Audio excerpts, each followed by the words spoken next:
नमस्कार, आपका स्वागत है। दोस्तों, वास्तुशास्त्र एक प्राचीनतम ग्रंथ है। इस ग्रंथ में भवन के निर्माण से लेकर भवन के अंदर रखी जाने वाली वस्तुओं के स्थान और दिशाओं का महत्वपूर्ण ज्ञान दिया गया है। वास्तुशास्त्र के अनुसार प्रत्येक भवन में पूजा स्थल का निर्माण करना अत्यंत आवश्यक होता है। पूजा घर अथवा पूजा स्थल हमारे घर का सबसे प्रमुख अंग होता है। इस स्थान पर सकारात्मक ऊर्जा का निर्माण होता है और यह ऊर्जा संपूर्ण घर में संचारित होती है, जिससे घर का वातावरण शुद्ध और पवित्र रहता है। पूजा घर बनवाते समय भी हमें वास्तु के नियमों का पालन जरूर करना चाहिए, क्योंकि शास्त्रों में पूजा घर के संबंध में बहुत ही महत्वपूर्ण नियम बताए गए हैं। पूजा घर की दिशा, पूजा घर का स्थान, पूजा घर में रखी जाने वाली चीजें तथा पूजा करते समय मुख किस दिशा में होना चाहिए आदि प्रकार के बहुत ही महत्वपूर्ण नियमों को ध्यान में रखना आवश्यक होता है। तभी हमें हमारी पूजा का संपूर्ण फल प्राप्त होता है। कई लोग इन नियमों को नहीं जानते हैं और अनजाने में ही पूजा घर का निर्माण गलत दिशा में करते हैं अथवा पूजा घर में ऐसी चीजें रख देते हैं जो नकारात्मक ऊर्जा की स्रोत होती है। इन चीजों से निकलने वाली निगेटिव एनर्जी पूजा घर को अपवित्र बना देती है। पूजा घर में हम अपनी अपनी पसंद के अनुसार और कुल की परंपरा के अनुसार देवी देवताओं की मूर्तियां तथा तस्वीरें रखते हैं। यदि परिवार बड़ा होता है तो सभी लोग अपने अपने इष्ट देवता की मूर्ति पूजा घर में रखते हैं। जैसे हर मनुष्य का जन्म अलग अलग राशि में होता है, तो उसके ऊपर एक विशिष्ट देवता की कृपा बनी हुई होती है। इसी कारण से उसे किसी एक विशेष देवता के प्रति लगाव अधिक होता है। शायद आपको भी किसी एक देवता के प्रति ज्यादा आकर्षण रहा होगा। इसके पीछे आपके जन्म का रहस्य छिपा हुआ होता है। वास्तुशास्त्र के अनुसार पूजा घर में देवी देवताओं की मूर्तियां अथवा तस्वीरें सीमित होनी चाहिए। एक ही देवताओं की अधिक मूर्तियां भी नहीं रखनी चाहिए। मूर्तियां रखते समय उनका मुख सही दिशा में रखना आवश्यक होता है, तभी वह मूर्तियां सिद्ध होती है। पूजा घर में बहुत ज्यादा मात्रा में मूर्तियां रखना भी अच्छा नहीं माना जाता, क्योंकि प्रत्येक देवता की पूजा पद्धति में थोड़ा फर्क होता है और अगर आप सभी देवताओं की पूजा एक ही पद्धति से करते हैं तो इसके अशुभ परिणाम प्राप्त होते हैं। इसीलिए जिन देवताओं की पूजा विधि आपको पता है, केवल उन्हीं की मूर्तियां अथवा तस्वीरें रखनी चाहिए। कुछ देवताओं को उग्र माना जाता है और उनकी पूजा विधि भी अत्यंत कठिन होती है, इसीलिए उनकी मूर्ति पूजा घर में नहीं रखनी चाहिए। इसीलिए आज हम आपको पूजा घर से संबंधित उन सभी महत्वपूर्ण नियमों के बारे में बताने जा रहे हैं जो आप सभी को पता होने चाहिए। अगर आप शास्त्रों में बताए गए इन नियमों के अनुसार पूजा करते हैं तो आपको आपकी पूजा का फल निश्चित ही प्राप्त होगा, इसमें कोई शंका नहीं है। तो चलिए जान लेते हैं पूजा घर से संबंधित नियमों के बारे में। सबसे पहली और बड़ी गलती जो अक्सर हम सभी से हो ही जाती है, वो है मंदिर को अस्वच्छ रखना। पूजा घर में मंदिर को, जिसमें आप भगवान को स्थापित करते हैं, कभी भी अस्वच्छ नहीं रखना चाहिए। साथ ही हमें भी पूरी तरह से स्वच्छ होकर ही पूजा घर में जाना चाहिए। चप्पल जूते पहनकर या गंदे पैरों से पूजा घर में नहीं जाना चाहिए। दूसरी महत्वपूर्ण बात यह है कि हमारे पूजा घर का दरवाजा कभी भी दक्षिण दिशा में खुलने वाला बिल्कुल भी नहीं होना चाहिए। दक्षिण दिशा मृत्यु के देवता यमराज की दिशा मानी जाती है। इस दिशा में भगवान के लिए लगाए गए दिए की ज्योत भी नहीं होनी चाहिए। इसी प्रकार से देवी देवताओं के मुख भी दक्षिण दिशा में कदापि नहीं होने चाहिए। साथ ही यह भी ध्यान रखें कि देवी देवताओं के मुख एक दूसरे के आमने सामने ना हो।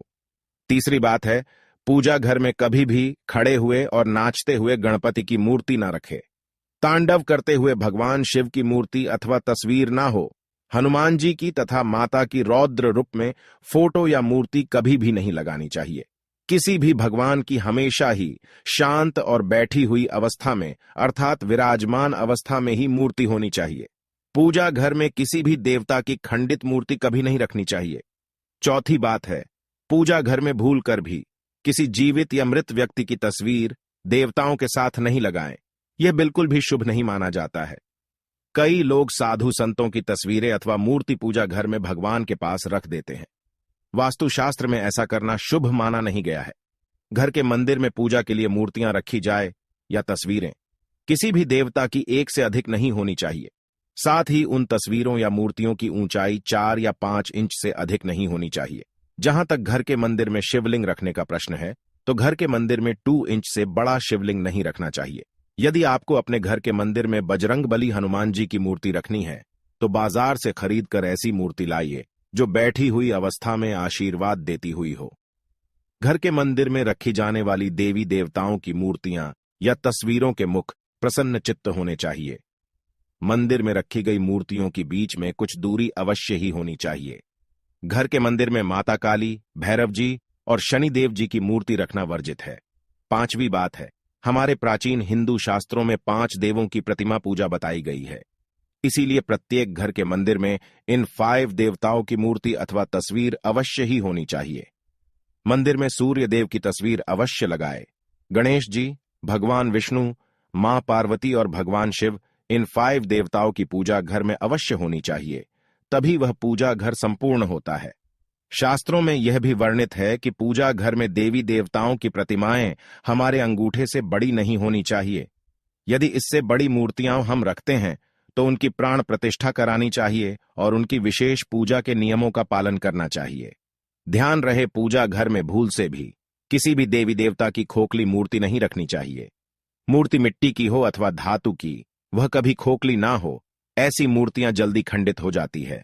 मंदिर में चित्र लगाते समय ध्यान में रहे कि देवी देवताओं के चित्र फटे हुए अथवा धुंधले ना हो। छठी बात है, घर में देवी देवताओं की उग्र प्रतिमाएं अथवा चित्र भी ना लगाएं। भगवान का जो रूप आपको प्रिय हो वही रूप आपके सामने होना चाहिए।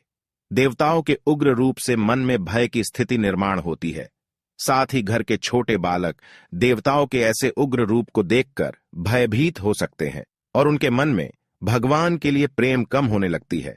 इसीलिए पूजा घर में सदैव ही प्रसन्न मुद्रा वाली मूर्ति ही रखनी चाहिए, जिन्हें देखकर मन में प्रेरणा जागृत हो। 7वीं बात है, प्राचीन काल से जो चलन है उसके अनुसार लकड़ी, पत्थर, सोने, चांदी या पीतल जैसी धातुओं की मूर्तियां ही घर में रखनी चाहिए। वैसे धातु की मूर्तियां महंगी होने के कारण आजकल पत्थर की मूर्तियों को भी बहुत से लोग घर में पूजा के लिए रखते हैं। पाषाण की मूर्ति सर्वश्रेष्ठ मानी गई है, क्योंकि इन्हें स्वच्छ करना आसान होता है। धातु की मूर्ति भी उत्तम होती है, क्योंकि ये जल्दी नहीं टूटती है।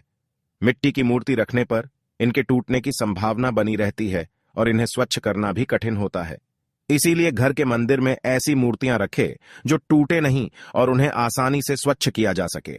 घर के मंदिर में भूल से भी प्लास्टिक की अथवा प्लास्टर ऑन ऑफ पेरिस की मूर्तियां ना रखे। वास्तुशास्त्र में ऐसी मूर्तियों की पूजा करना अशुभ माना गया है। 8वीं बात है, वास्तुशास्त्र के अनुसार घर में मंदिर का स्थान कहाँ पर होना चाहिए। दोस्तों, भगवान तो इस संसार के कण कण में विराजमान है, लेकिन जहां बात करें मंदिर की तो उसके लिए निश्चित स्थान की आवश्यकता होती है, ताकि ईश्वर का स्मरण करते समय हमारा ध्यान केंद्रित हो। इसके लिए वास्तुशास्त्र में पूर्व दिशा का निर्धारण किया गया है। यदि मंदिर को पूर्व और उत्तर की दिशा के मध्य में बनवाया जाए तो यह सर्वोत्तम होता है, क्योंकि यह स्थान सकारात्मक ऊर्जा का स्थान होता है। इसी दिशा से सकारात्मक ऊर्जा घर में प्रवेश करती है। लेकिन ध्यान रहे, आपके घर का मंदिर वॉशरूम या शौचालय से दूरी पर होना चाहिए। अपने घर का पूजा स्थल ऐसे स्थान पर कदापि न बनाएं जहां पास में वॉशरूम हो, क्योंकि वॉशरूम या शौचालय नकारात्मक ऊर्जा का क्षेत्र है। ऐसे स्थान पर मंदिर बनाने से अशुभ परिणाम प्राप्त होते हैं। पूजा करते समय नकारात्मक ऊर्जा आपको प्रभावित कर सकती है। पूजा घर शयन कक्ष में भी नहीं होना चाहिए। 9वीं बात है, घर के मंदिर के संबंध में यह एक महत्वपूर्ण बात यह भी है कि जहां तक हो सके घर का मंदिर आपके उठने बैठने की जगह से ऊंचा होना चाहिए, क्योंकि सभी देवी देवता का स्थान हम सबसे ऊंचा है। यदि घर में पूजा के स्थान के लिए एक अलग ही कमरा दिया जाए तो सर्वोत्तम होगा। घर के मंदिर में कभी भी बिखरा हुआ सामान नहीं होना चाहिए। देवी देवताओं की मूर्तियां, पूजा सामग्री एवं अन्य धार्मिक पुस्तकें आदि अपने अपने स्थान पर रखी होनी चाहिए। कभी कभी ऐसा देखा जाता है कि लोग लापरवाही में पूजा स्थान पर वस्तुओं को बिखरा कर रखते हैं। ये वस्तुएं हमारी पूजा में बाधा निर्माण करती है, जिससे हमारा ध्यान भटकने लगता है। इसीलिए पूजा घर में सामग्री को सदैव ही व्यवस्थित रखना चाहिए। घर के मंदिर में पूजा करने के बाद जली माचिस की तीली, मुरझाया हुआ फूल, जली हुई काली बाती आदि को हटा देना चाहिए। अपने पूजा स्थल को साफ सुथरा रखना चाहिए। घर के मंदिर में बिखरी और जली हुई माचिस की तीली नहीं होनी चाहिए। यदि दीपक जलाने के लिए आपने पूजा घर में माचिस रखनी ही है तो उसे किसी कागज या कपड़े में छिपाकर रखना चाहिए। उसे सामने नहीं रखना चाहिए। दीपक जलाने के बाद बुझी हुई माचिस की तीली को इधर उधर नहीं फेंकना चाहिए, बल्कि उसे डस्टबिन में डाल देना चाहिए। ध्यान रहे, पूजा घर में लाइटर आदि चीजों का प्रयोग दीपक